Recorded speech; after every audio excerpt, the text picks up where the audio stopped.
मिथक और विज्ञान। यह बात सदियों से हमें सोचने पर मजबूर करती रही है। जब हम पुराने मिस्र और उसके राजाओं के बारे में सोचते हैं तो यह बात और गहरी हो जाती है। तूतनखामून, वह जवान राजा जिसकी कहानी सिर्फ सोने और खजाने की नहीं बल्कि एक रहस्यमयी शाप की भी है। क्या जिसने भी राजा की नींद तोड़ी उसे मौत मिली, या इसके पीछे कोई वैज्ञानिक वजह थी? जवाब के लिए हमें इतिहास और विज्ञान दोनों की गहराई में जाना होगा। दरवाजा खुलते ही नजारा हैरान कर देने वाला था। सोने से भरा सिंहासन, कीमती गहने, रथ और बहुत सारी पुरानी चीजें। यह खोज पूरी दुनिया में फैल गई। हर कोई उस गुमनाम राजा को जानना चाहता था। पर इस चमक के पीछे एक अंधेरा साया भी था जो जल्द ही फैरो का शाप बन गया। कहा गया, जो फैरो की नींद में खलल डालेगा मौत उसे छू लेगी। पर उस लिखी हुई बात का कोई पक्का सबूत नहीं मिला। एक तरफ मिथक, अजीबोगरीब चेतावनियां, दूसरी तरफ विज्ञान जो सबूतों के आधार पर वजह ढूंढता है। सबसे मशहूर घटना, लॉर्ड कार्नारवॉन की मौत। मकबरा खुलने के कुछ महीनों बाद अप्रैल 1923 में काहिरा में। असली वजह मच्छर के काटने से इन्फेक्शन जो निमोनिया बन गया, पर इसे शाप से जोड़ दिया गया। अफवाहें, बत्तियां बुझ गईं। इंग्लैंड में कुत्ता उसी समय मर गया और मौतों की खबरें आती रहीं। जॉर्ज जे गोल्ड, दौरे के बाद निमोनिया से मौत। सर आर्किबाल्ड डगलस रीड, एक अजीब बीमारी। आर्थर मेस, काम करने वालों में से एक और। नाटकीय बातें, कनारी को कोबरा ने काटा, मच्छर का निशान मुखौटे जैसा। कई खबरें बढ़ा चढ़ाकर बताई गईं या झूठी थीं। कई जुड़े लोग लंबा और सेहतमंद जीवन जी, जैसे कार्टर 17 साल बाद 64 साल की उम्र में मरे। पर सनसनी ने सच्चाई की आवाज को दबा दिया। विज्ञान की नजर से क्या कहते हैं? छोटे कीटाणु और फंगस। हजारों साल से बंद मकबरा एक सीलबंद डिब्बे जैसा था।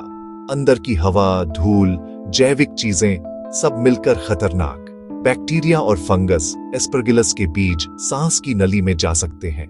एस्परगिलोसिस, इसके लक्षण निमोनिया जैसे होते हैं और कमजोर लोगों के लिए खतरनाक। कार्नारवॉन के फेफड़े पहले से ही कमजोर थे, इसलिए उन्हें ज्यादा खतरा था। सड़ने से अमोनिया, हाइड्रोजन सल्फाइड, फॉर्मेल्डिहाइड जैसी गैसें सिर दर्द, चक्कर, सांस लेने में दिक्कत कर सकती है। भले ही इनकी मात्रा जानलेवा न हो, पर ये हमें ज्यादा संवेदनशील बना सकती है। दीवारों, हवा और चीजों से नमूने लिए गए। कई बैक्टीरिया और फंगस मिले। नतीजा, ये शाप नहीं बल्कि माहौल से जुड़ी सेहत का खतरा था। आज टीमें सुरक्षा वाले कपड़े पहनकर अंदर जाती हैं। विज्ञान अंधविश्वास से ऊपर असली खतरों को समझना सिखाता है। फोरेंसिक जांच, सबूतों की परतें खोलना। मॉडर्न तकनीक ने मिथकों से ऊपर सच्चाई दिखाई। 2005 टीम ने तूतनखामून की मम्मी का सीटी स्कैन किया। 1700 से ज्यादा क्रॉस सेक्शन, एक पूरा 3D मॉडल। हत्या की बात गलत निकली। खोपड़ी का छेद मम्मी बनाने की प्रक्रिया का हिस्सा था। बाएं पैर में घुटने के ऊपर फ्रैक्चर मौत से ठीक पहले हुआ था। इन्फेक्शन से गैंग्रीन या सेप्टिसीमिया यह वजह हो सकती है। जवान राजा की मौत किसी जादू से नहीं बल्कि एक मेडिकल इमरजेंसी थी। दीवारों के नमूनों के डीएनए, कुछ बीमारी पैदा करने वाले कीटाणु मिले, पर कम। स्वस्थ आदमी के लिए ये आमतौर पर जानलेवा नहीं होते। शापित मौतें उम्र के हिसाब से सामान्य से ज्यादा नहीं थी। दर्जनों लोग कई सालों तक जिंदा रहे। यह कहानी मन और मीडिया की ताकत भी है।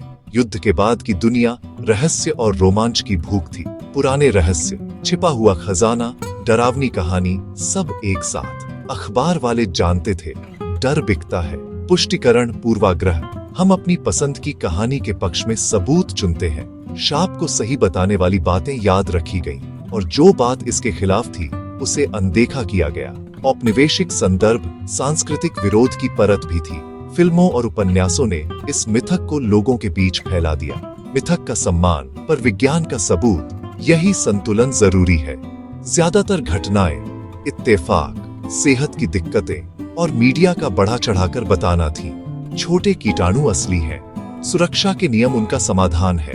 तूतनखामून, इन्फेक्शन वाला पैर फ्रैक्चर, शाप से हुई मौतें गिनती में सामान्य थीं। कहानियां हमें पसंद आती हैं, पर सच्चाई के लिए विज्ञान पर भरोसा करें।